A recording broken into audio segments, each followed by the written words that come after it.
New York Times Magazine initiative into an award-winning book, also called The 1619 Project. And if you haven't read it, I highly recommend that you do, or at least start with Hannah Jones' first essay titled, "Our Democracy's Founding Ideals Were False When They Were Written.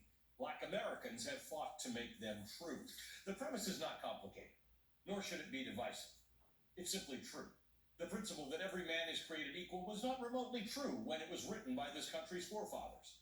Hannah Jones won a Pulitzer Prize for the project, but of course we all know that the story doesn't end there.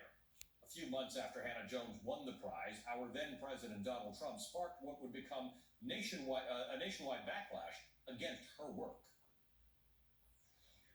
The left has warped, distorted, and defiled the American story with deceptions, falsehoods, and lies.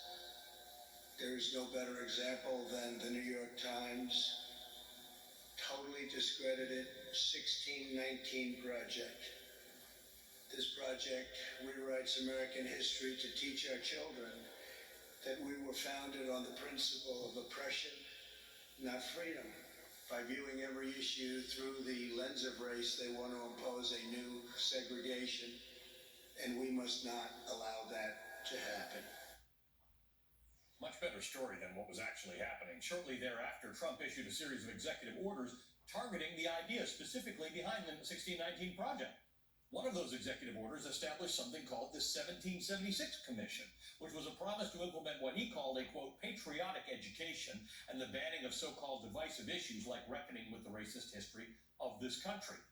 President Biden repealed the 1776 Commission on his first day in office, but the ideas behind it remain alive and well and strong across this country.